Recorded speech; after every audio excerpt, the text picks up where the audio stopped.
Canal TV Nova Belfort.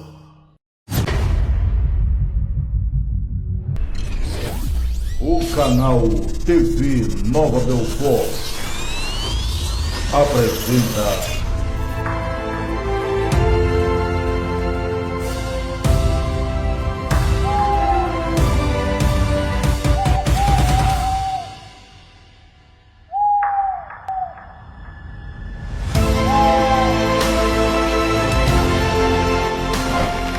prazer de anunciar mais um programa Literatura em Foco aqui na TV Nova Belfort.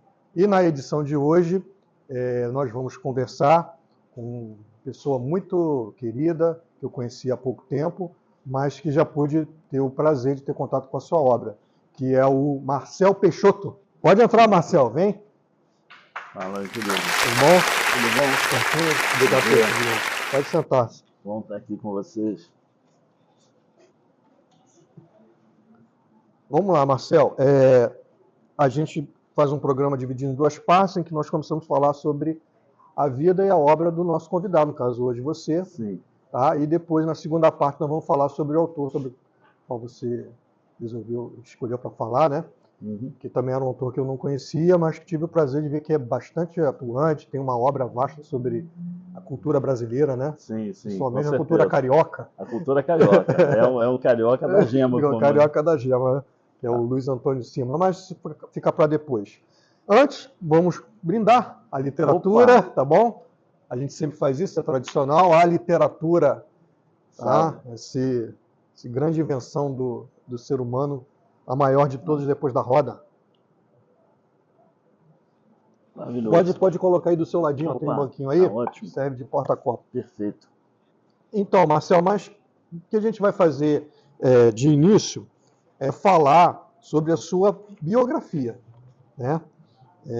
Vamos falar como tudo começou, e geralmente é na infância. Eu não sei se é assim com você, mas a maioria diz que a literatura o tocou na infância, exceto alguns, um ou outro, que diz que não. Não, Felipe, foi mais tarde, já estava aposentado, aí começou como um hobby, porque eu tinha muito tempo livre. Mas como é que foi com você? Então, talvez eu seja bem diferente. Eu sou engenheiro civil, e a minha formação é toda de área técnica, trabalhei em multinacionais e tal. Eu não tinha nenhuma ligação com a literatura, até que veio a pandemia, e nessa pandemia a minha esposa me presenteou com um mapa astral. E aí eu fiz esse mapa com um astrólogo e tal, de vídeo, porque não podia ter contato, né? Estava justamente no primeiro ano de pandemia, 2020. E aí ele, em dado momento lá da leitura do meu mapa, ele falou assim para mim: você já pensou em escrever? Eu falei: não, sei lá. Todo mundo pensa um dia em escrever, não tem aquela coisa de ter um filho, plantar uma árvore, escrever um livro e tal. Acho que todo mundo já pensou, mas eu nunca levei isso tão a sério. Enfim, e aí ele falou assim: olha, cara, se eu fosse você, eu investia nisso, porque você tem aqui no seu mapa a presença da musa grega Clio, que é a musa da literatura e da história, e está muito presente aqui no seu mapa e tal. Beleza, aí continuamos lá e eu fiquei com aquilo na cabeça.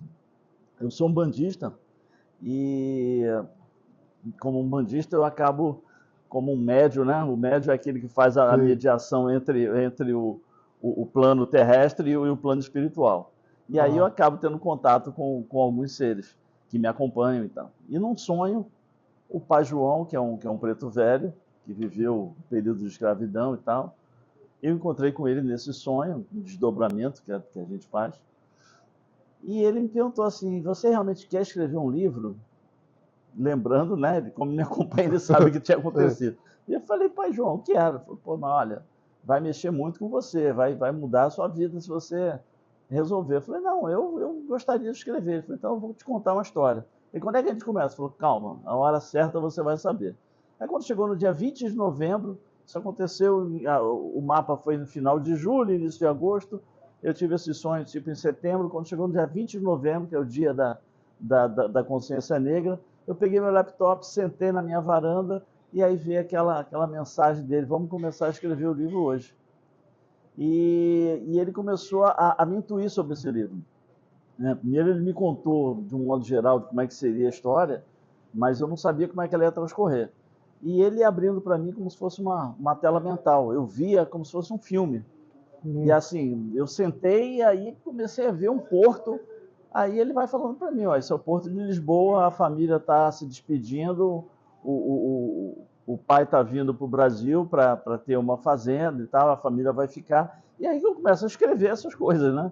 A despedida, e aí eu vejo os diálogos e vou escrevendo, e assim transcorreu a história toda. Eu levei 2 anos e meio para fazer esse livro, então foi o meu primeiro contato com a literatura, foi justamente nesse momento. Eu sempre gostei de escrever nas minhas Realmente empresas. a sua história é mais diferente. Sabe mais como diferente, começou? totalmente É diferente. coisa assim, entregue, divina. Exatamente. Então veio Nem parece que você que escolheu, né? Como se fosse um chamado. Na Chamado. verdade, eu acredito, eu tomo isso como se fosse uma missão de estar dando voz a essa história e tal. E assim, é um momento muito oportuno de falar sobre o povo negro, sobre o antirracismo que a gente precisa ter. A gente vai falar sobre sua obra, só quero pontuar mais uma coisa, que você disse que é fotógrafo também.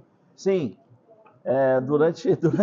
Eu costumo dizer que eu vou me reinventando com o tempo, né? Então eu gosto muito de fotografia, eu acho que a fotografia é um negócio, e eu fiz um curso e tirei várias fotos e tal, tem foto com modelo, tem foto com natureza, eu gosto muito de tirar fotos da natureza, eu gosto muito de pássaro, e são 2 coisas diferentes, assim, eu tenho muita coisa de fazer coisas muito diferentes, então assim, tirar fotos de modelo, você bota a menina lá e fala assim, faz assado, e ela vai. O pássaro não, o pássaro você tem que ser muito rápido porque ele não faz pose. Entendi. Então, e aí eu fiz essas 2 e tenho bastante fotos aí já publicadas no meu blog. Eu tenho um blog lá que, na verdade, eu comecei a escrever com esse blog, né? Entendi. Mas eu nem levava tão a sério o blog.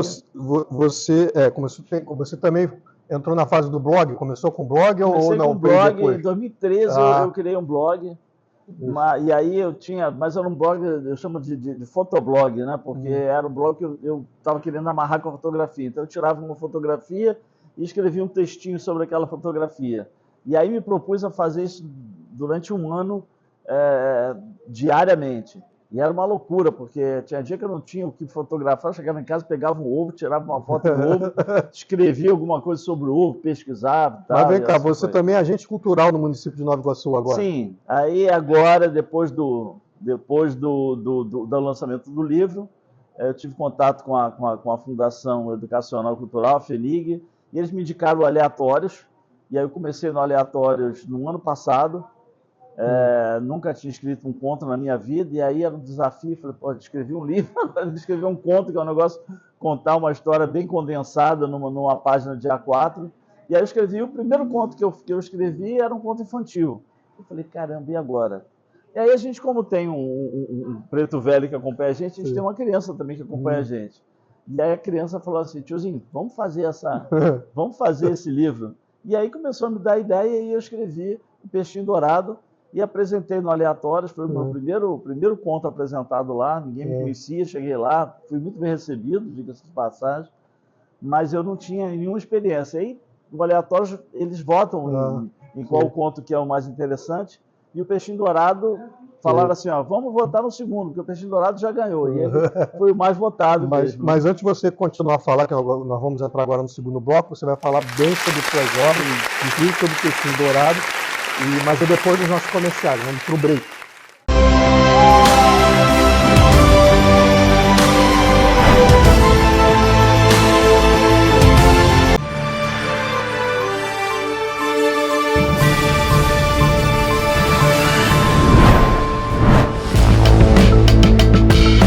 Já está conosco, apoiando os projetos desenvolvidos pela CNB, a Fundação Educacional e Cultural de Nova Iguaçu, FENIG. A FENIG é um órgão sem fins lucrativos, ligado à Prefeitura de Nova Iguaçu.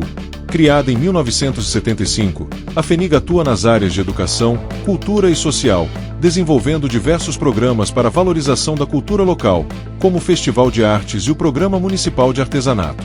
Mas também tem o Festival de Cultura Nordestina.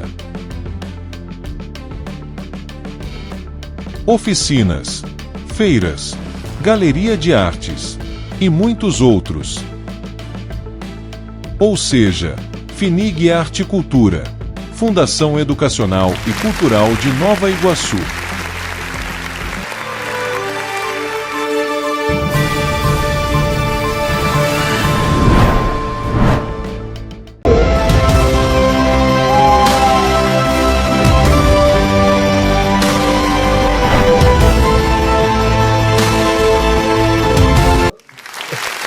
Valeu?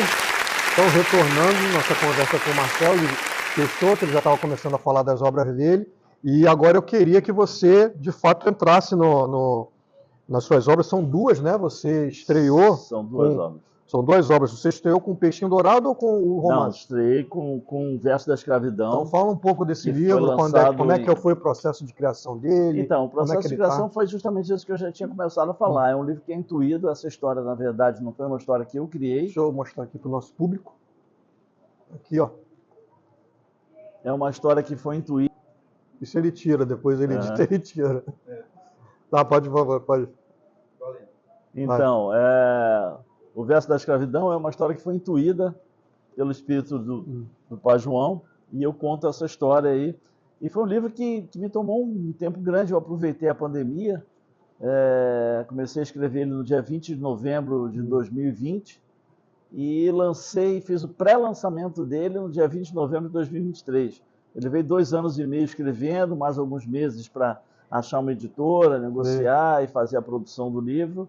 E eu lancei ele pré-lançamento no dia 20 de novembro de 2023, no Instituto dos Pretos Novos, que é uma casa também que está muito ligada com toda essa, Lá no essa centro do ação, Rio. na Gamboa. E Era ali naquele onde ficava o Cais do Valongo? pertinho do Cais do Valongo, próximo ao Cais do Valongo. E eu acabei sendo direcionado, até acredito que a espiritualidade me direcionou para lá. E aí também é uma casa que me recebeu assim de braços abertos e tal, e eu lancei o livro lá. E tenho uma relação muito, muito grande com eles hoje. Eles têm meu livro lá para vender, eles vendem até bastante meu livro lá. E foi durante a pandemia que você escreveu? Foi durante a pandemia. Eu levei 2 anos e meio, e eu até levei mais tempo porque eu trabalhava durante o dia, né? E eu tinha só a parte da noite para escrever. E às vezes tinha algumas cenas que me pegavam muito, e eu ficava muito abalado. Eu ficava um tempo, 10 dias sem voltar a escrever e tal, para poder recuperar, porque foi uma experiência. É muito diferente de você criar. Quando você entra, eu entrava nessa história, eu vivia essa história diretamente, entendeu? E assim, tinha cenas pesadas, porque você sabe que durante esse período houve estupros de negras e tal. E quando chegava nessa época, eu falava assim: Pai João, como é que eu vou escrever isso? Aí ele falou: não, você vai dar o jeito, você vai escrever, e precisa ter, porque as pessoas precisam saber que isso aconteceu. Eu estou percebendo que as pessoas, elas aproveitaram a pandemia para fazer coisas diferentes, né? Sim. Que elas não costumavam fazer. Sim, com Você não é o certeza. primeiro que me fala. Pô, eu comecei a escrever na pandemia, eu comecei a fazer isso na pandemia, né? Exatamente. Mas qual o resumo, assim, você pode... Não quero que você dê spoiler, não, mas qual o tema e o resumo, mais ou menos, do livro? Então, a qual história do livro é uma família portuguesa que vem para o Brasil, e para ser fazendeiro, ele ganha uma terra aqui, muito provavelmente aqui na Baixada, próximo de onde a gente está, e ele começa com uma fazenda de cana-de-açúcar. Só que o pai vem na frente e ele era muito ligado ao filho, mas o filho fica em Portugal. E aí só depois de 5 anos que ele já montou a fazenda, já criou a casa grande, já está com a estrutura, que ele chama a família para a família vir para o Brasil. E essa criança, ela tem uma missão espiritual. E aí ele vem, já durante a travessia, já acontece alguma coisa com ele, que ele já tem o primeiro contato com a espiritualidade, e aí ele vai toda essa trajetória, e aí o Pai João cruza o caminho dele justamente para ajudar ele a seguir o caminho, para que ele não se perdesse e que ele conseguisse chegar ao final da vida dele com essa missão concluída. Sim. E aí ele vai juntando, ele vira como se fosse um mentor. Né? Tudo que ele não conseguia conversar com o pai, ele tinha liberdade de conversar com o Pai João. O Pai João vira um amigo dele e vai orientando ele. Então, Entendi. E aí o livro fala de amor, e aí tem amor, tem a força do amor. Tem um quê histórico também, né? Sim, eu costumo dizer que é uma história dentro da história do Brasil. Tudo que o Pai João me contava, eu tinha que contextualizar com as coisas que estavam acontecendo no Brasil. Então tem a chegada do Dom João, tem o noivado do Dom Pedro, o casamento do Dom Pedro, depois a independência do Brasil, e assim o livro vai caminhando. Ficção com realidade, né? Exatamente, com a história do Brasil. Eu vou colocando junto com a realidade, né? Então a fazenda ficava na Baixada, mas eles tinham muita relação com a corte no Rio de Janeiro, então eles faziam muito esse trajeto de Baixada até a cidade do Rio, até para levar o açúcar para exportar e tal. Aí depois eles vão para uma outra fase, que é a fase do café, quando o café começa a surgir forte aqui, eles montam uma fazenda de café também, e aí já não é mais aqui na Baixada, já é para a área do Vale do Paraíba Fluminense. Entendi. E assim vai. E você, do romance histórico, posso dizer assim, do livro, posso defini-lo como romance histórico? Ou... Sim. Então, do romance histórico, você vai para a literatura infantil. Pois é, mas justamente aquilo que eu comecei a falar. Eu fui desafiado lá para entrar no Aleatórios. É esse aqui, ó. E o Aleatórios pediu que eu... Peixinho Dourado. Marcel Peixoto. Pediu que eu fizesse um conto. E aí eu fiz um conto, e como o conto deu muito certo, eu resolvi fazer. Esse conto, na verdade, deveria estar junto com o Baú do Aleatórios, que foi o livro que o Aleatórios lançou, o livro infantil agora. Mas aí, depois que eu escrevi o livro, me veio a ideia de que eu faria mais 2. Seria uma trilogia. Sim. Inclusive, o segundo já está no forno. Eu acredito que no início do ano que vem ele já deve estar saindo aí. É a segunda parte do Peixinho Dourado. Sim. E aí não fazia muito sentido ele estar dentro de uma coletânea e depois eu fazer 2 separados. Eu resolvi fazer o Peixinho Dourado. E ele também é inspirado na mitologia africana, como você pode ver aí. Eu vendo, tem uma sereia preta, negra, né? Afrodescendente, a sereia preta. O criador dos mares, que depois que você passar aí, você vai ver aí que é o criador dos mares. Como é que é? Júpiter, né? Não, eu esqueci o nome, na mitologia grega. Esse seria o Olorum dentro da mitologia africana, né? Ele tá aí, ele é negro, tem uns dreads e tal. E como é que é aqui? Isso, exatamente. Exatamente. E como é que é, assim... E aí fala de encantamento, passar Para encerrar, como é que é passar nesse processo de criação para gêneros tão diferentes, de uma história séria para uma história infantil? Pois dizer. Cara, eu admiro muito autores que conseguem fazer isso. É um desafio grande, mas assim, como eu te falei, na verdade, a literatura para mim é como se fosse um chamado. Então, eu fui chamado pelo Pai João para escrever o livro e depois fui chamado pela criança para escrever o livro infantil. E estou me dando muito bem, porque se integrar com as crianças, quando eu vou fazer a apresentação desse livro para as crianças, é uma energia, é um negócio fantástico. No final, as crianças vêm e abraçam a gente. Aquela troca de energia. Qual vai ser a próxima entidade que vai te chamar para escrever o próximo livro? Pois é. Tem alguma? Pode dar algum spoiler ou não tem nada ainda? Eu tenho mais 2 do Peixinho Dourado que eu vou fazer. E eu estou escrevendo uma outra coisa também, que não tem nada a ver, que é uma biografia.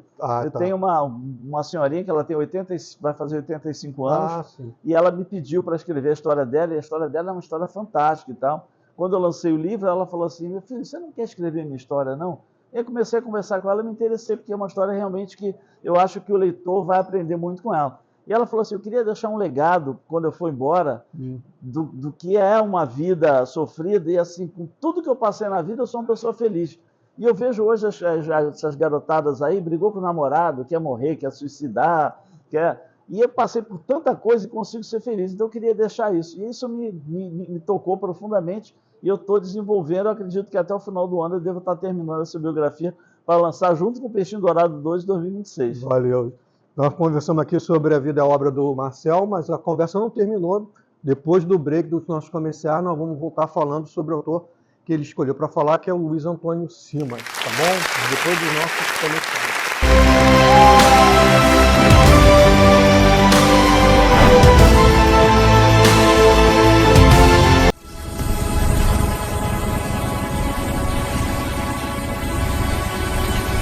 Você sabia que o povo pode legislar em causa própria? LIP, a evolução, um filme que propõe o diálogo sobre esse assunto. Roteirista? Eric Costa. Direção? Ricardo Rodrigues.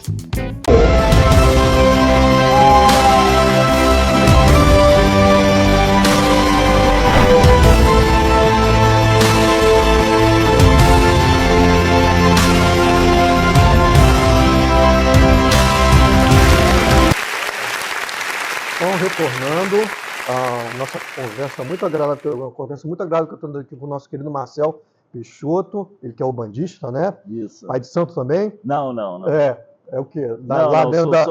Só o médium, né? Como você falou, só o médium. E ele escolheu para falar um autor que eu não conhecia, e ainda bem que ele escolheu, porque eu passei a tomar contato com ele, gostei muito, do Luiz Antônio Simas. Isso. Tá? Só vou falar aqui rapidamente, você que vai mesmo falar sobre ele, né? Mesmo porque eu conheço bem pouco, né? A partir do que você me passou. E só para o nosso público ter uma ideia de onde ele está na história, na linha literária, tá? Ele é um autor contemporâneo, está vivo ainda, nasceu em 1967 aqui no Rio de Janeiro, carioca da gema, tem atualmente 57 anos. As principais obras são Dicionário da História Social do Samba, de 2015, Filosofias Africanas, de 2020, O Corpo Encantado das Ruas, de 2019, Ubandas, Uma História do Brasil, de 2021, Almanaque de Brasilidades, um Inventário do Brasil Popular, de 2018, As Sete Encruzilhadas da Cidade. Ele é escritor, professor, historiador, compositor brasileiro, tá? Formado pela UFRJ, já foi laureado com o Prêmio Jabuti em 2016 e está aí nessa lida, na cena da escrita. O que você tem a falar mais sobre o nosso querido Luiz Antônio Simas? Então, o Simas... Como é que você tomou contato e conheceu a obra dele? Justamente por conta de tudo isso, da religião afro-brasileira e tal, e ele, por incrível que pareça, ele nasceu no Rio, mas ele morou em Nova Iguaçu durante muito tempo. Aos 4 anos de idade, os pais dele se separaram e a mãe foi morar com a avó, e a avó tem um terreiro lá no Jardim Nova Era, Nova Iguaçu, e ele morou lá muito tempo. Foi aí que ele começou a ter contato com as religiões afro-brasileiras, né? E muito interessante porque ele fala muito sobre encantaria e tal. Então, por exemplo, o livro Peixinho Dourado meu, ele é um ser encantado também. Então, começa a ter um atravessamento de pensamentos similares que acaba me levando para ele. Né, eu costumo dizer assim que quando eu crescer eu queria ser igual o Simas, porque ele tem um conhecimento extremamente vasto sobre a cultura africana, e ele traz algumas coisas muito interessantes, assim, como historiador e tal. E ele é uma coisa que traz a cultura popular, a cultura da rua. Então ele fala dos bares, do futebol, do jogo do bicho, da Umbanda, né? Tem da Umbanda, dos terreiros de candomblé. Então é uma coisa que a gente vive no dia a dia, ele consegue perceber no dia a dia, na rua, essas coisas, e a obra dele está muito voltada a isso. Eu, inclusive, trouxe até um dos livros que você citou aí, que é O Corpo Encantado das Ruas. É de poemas, são vários, é como se fossem pequenos continhos, né? Não chega a ser poema. E aí ele fala de cada um sobre alguma coisa, e sempre ligado à rua do Rio de Janeiro, que é a rua que traz muita coisa. E ele tem uma coisa que atravessa muito, que são o sincretismo, né? Que junta o religioso do catolicismo com o religioso da cultura afro. E aí eu separei aqui, se você me permitir, eu gostaria de ler aqui. Sim, deixa eu mostrar o livro antes do Simas, só para fazer um merchan. Aqui, ele vai ler, nosso querido Marcel vai ler um trecho dessa obra aqui. Desmarquei aqui, mas olha aqui. Pode ler isso aqui. É um capítulo que chama Seu Zé Pilintra, que ele fala um pouco da rua. As ruas abrigam malandros encantados que quase ninguém vê. Digo isso e penso na minha tia Lita, alagoana radicada no Rio de Janeiro, católica, macumbeira, espírita de mesa e getulista. A tia não via nisso qualquer contradição e tinha em casa um altar com os retratos do Sagrado Coração de Jesus, do espírito do Dr. Flitz, do Papa Paulo VI, além de esculturas de Nossa Senhora Aparecida, da Cabocla Jurema, de Getúlio Vargas e de seu Zé Pilintra. A coroa dizia que seu Zé era o protetor no dia a dia. Então, eu acho fantástico isso, porque essa mistura, você vê que ela misturou uma opção de coisa, e ela via aquilo normal, é uma coisa normal. Então, ele tem essa capacidade de capturar essas coisas e traduzir em poesia, né? Na verdade, porque vira uma poesia de rua, né? Vira. A obra dele, eu até anotei aqui, é sobre cultura brasileira, história social, filosofia popular E religiosidade, ele consegue exatamente. montar um discurso que junta tudo, né?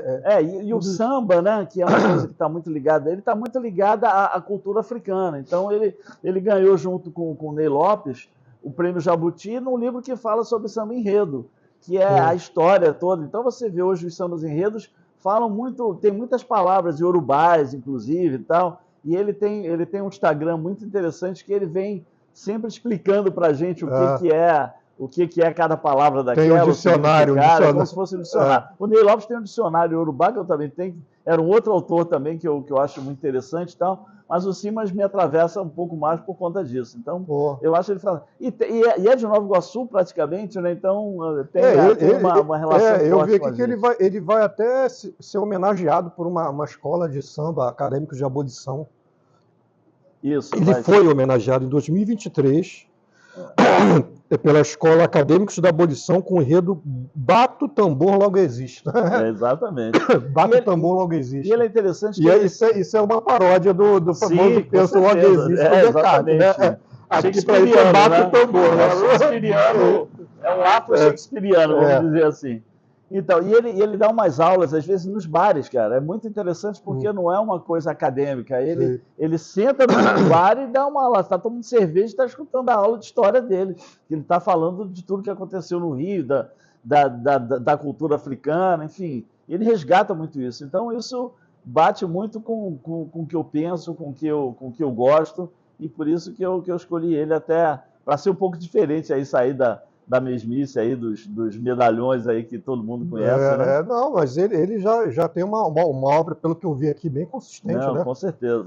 Bem consistente e profunda ele agora sobre a cultura brasileira. Umas palestras fora do Brasil, levando essa cultura, que eu acho muito importante que as pessoas lá fora conheçam a nossa real cultura aqui, né? Conhecê-la é conhecer o Brasil, né? Exatamente. A cultura mas o Brasil, carioca brasileira. Não como Brasil, não do cartão postal, isso aí. Exatamente. Brasil de verdade, né? O Brasil miscigenado, o Brasil preto, não é aquele Brasil branco que eles querem ter essa imagem lá fora. Então, conversei aqui com o nosso querido Marcel Peixoto, foi um papo muito legal, você é muito falante, você é muito bom de entrevista, adorei conversar com você, cara. Muito obrigado por ter comparecido, tá bom?